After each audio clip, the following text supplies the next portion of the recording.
Bapak, Ibu, dan saudara-saudari yang terkasih dalam Yesus. Tindakan Yesus membereskan bait Allah dan menghentikan segala aktivitas komersial yang ada di dalamnya tentu sangat mengejutkan para pejabat dan juga pekerja bait Allah pada waktu itu. Karena itu para pemimpin agama mempertanyakan otoritas yang membuat Yesus merasa berhak melakukan semua tindakan-tindakan di dalam bait Allah. Pertanyaan mereka merupakan jebakan, bukan suatu pertanyaan ingin tahu, tapi pertanyaan jebakan agar dapat digunakan sebagai alat untuk mengajukan Yesus ke pengadilan agama. Jadi mereka itu bertanya bukan karena ingin tahu, tapi sebenarnya ingin menjebak. Kira-kira jawaban Yesus itu apa? Namun Yesus itu orang yang cerdas, tahu pikiran manusia, sehingga tahu persis, sehingga Yesus punya trik bagaimana memberikan pertanyaan yang dilematis kepada mereka. Ketika Yesus ditanya, justru Yesus memberi pertanyaan dulu. Silakan, saya akan menjawab pertanyaanmu dengan catatan kamu menjawab pertanyaanku lebih dulu. Itulah trik atau cara yang digunakan oleh Yesus. Baptisan Yohanes merupakan sesuatu yang berbeda. Para imam memang sering melakukan pekerjaan penyucian di bait suci. Namun Yohanes itu bukanlah seorang imam, tetapi ia membaptis orang di sungai atau di tempat di mana ia bisa mendapatkan cukup air. Itu yang dilakukan oleh Yohanes. Karena itu merupakan sesuatu yang baru. Pembaptisan Yohanes menimbulkan suatu pertanyaan mengenai otoritas apa yang membuat baptisan Yohanes itu sah. Orang bertanya-tanya, kalau Yohanes itu bukan seorang imam, tetapi membaptis, apakah sah atau tidak? Pertanyaan-pertanyaan itu jelas akan ada dua pilihan, otoritas Allah ataukah otoritas manusia. Mereka kemudian sadar bahwa jawaban mereka akan menjadi dilema, bagikan makan buah simalakama. Mereka tahu apapun jawaban mereka, mereka akan terjebak. Karena itu mereka memilih untuk menjawab ketika ditanya baptisan Yohanes itu dari Allah atau dari manusia. Lalu mereka itu untuk memudahkan berkata, jawaban mereka adalah kami tidak tahu. Jawaban tidak tahu ini menutup satu kemungkinan satu dialog, tapi sekaligus juga jawaban ini pun memperlihatkan ketidaktertarikan mereka pada suatu kebenaran. Mereka tidak mau menggali lagi sebenarnya baptisan itu dari mana. Bapak, Ibu, dan saudara yang kasih, banyak juga orang Kristen masa kini yang meragukan otoritas Yesus. Orang lebih yakin pada kemampuan teknologi. Orang lebih yakin pada tokoh-tokoh atau ucapan-ucapan yang hebat atau kekuasaan. Banyak orang Kristen yang beralih ke kepercayaan karena meragukan akan kuasa dari Yesus itu sendiri. Bisa itu terjadi.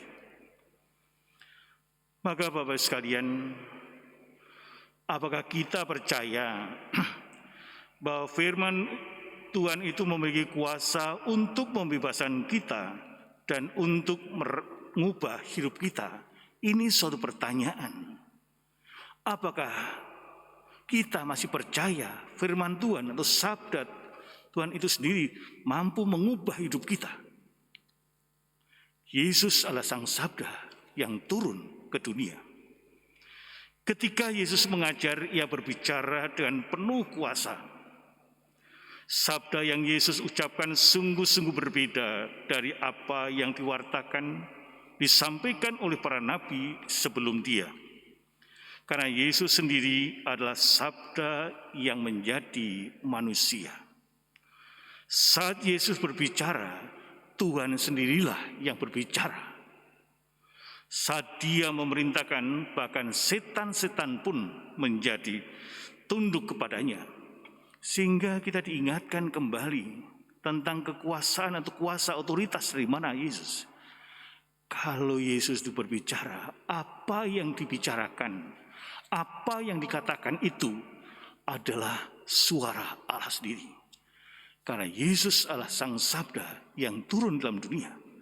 Kalau kita sebagai orang beriman tidak percaya akan otoritas kuasa yang dibawa Yesus, lalu kita mau percaya kepada siapa? Bapak, Ibu, dan saudara kasih, Santo Agustinus mengatakan bahwa iman itu sungguh penuh kuasa, tetapi tanpa kasih tidak ada faedahnya. Iblis pun mengakui Tuhan Yesus, namun mereka tidak memiliki kasih. Pengakuan mereka semacam iman mereka, tapi tanpa kasih. Karena itu mereka adalah setan. Jadi ciri dari setan adalah tidak mengakui kuasa Allah, tapi sekali juga hidupnya tanpa kasih itu sendiri. Bapak, Ibu, dan saudara kasih, kalau tadi orang-orang mempertanyakan otoritas Yesus, lalu bagaimana dengan kita? Sudahkah kita yakin bahwa Yesus itu berotoritas menguatkan, menghibur, menolong, dan juga memulihkan kita? Percayakah kita pada kuasa Yesus yang sudah terbukti dengan mengalahkan iblis, menyembuhkan orang yang sakit, menyembuhkan orang yang kerasukan setan, menyembuhkan orang yang kusta, bahkan bisa meredakan badai sekalipun? Dengan melihat apa yang dilakukan Yesus, apakah kita pada saat sekarang ini semakin mengakui otoritas Yesus dalam diri kita, dalam hidup kita? Mengakui kuasa Allah yang begitu hebat di dalam diri Yesus, yang mampu mengubah kehidupan kita. Bapak, Ibu, dan saudara kasih, apa yang dapat kita pahami dari sabda Tuhan hari ini tidak lain adalah membangun sikap hati untuk percaya akan kuasa Allah yang tampak secara nyata di dalam pribadi Yesus. Maka kita akan hidup berkelimpahan. Pada saat kita mengakui kuasa Allah di dalam pribadi Yesus, hidup kita itu akan subur, akan berkelimpahan. Saat ini kita masih dalam ketakutan, dalam kecemasan karena pandemi COVID-19, dan mungkin juga sakit penyakit yang lain yang menghimpit kita, yang membuat kita tidak berdaya, yang membuat kita seolah lumpuh, tidak bisa berbuat apa-apa. Masihkah kita percaya akan kuasa Allah? Bukan berarti penyerah kalah. Kita tetap berusaha, tapi sekali juga menyandarkan kekuatan Allah sendiri. Kalau minum obat, silakan minum. Kalau harus ke dokter, silakan ke dokter. Tapi yang paling penting adalah, apakah kuasa Allah itu masih kita sadari, kita yakini, kita percayai. Semoga dengan sabda Tuhan hari ini, kita terus mempercayakan hidup kita dalam kuasa Yesus, dan dengan demikian kita akan mendapatkan pembebasan dari ketakutan dan serta menikmati kelimpahan kasih Allah yang luar biasa. Semoga kita membiarkan diri kita dituntun oleh Allah dan menyerahkan pikiran kita, hati kita, sikap kita, niat kita sesuai dengan firman kebenaran, firman kebaikan, firman kasih sendiri. Hanya orang-orang yang percaya pada kuasa Allah dia akan hidup di dalam suatu pengharapan. Semoga kita pun hidup dalam pengharapan dan percaya akan kuasa Allah itu yang begitu besar dalam hidup kita.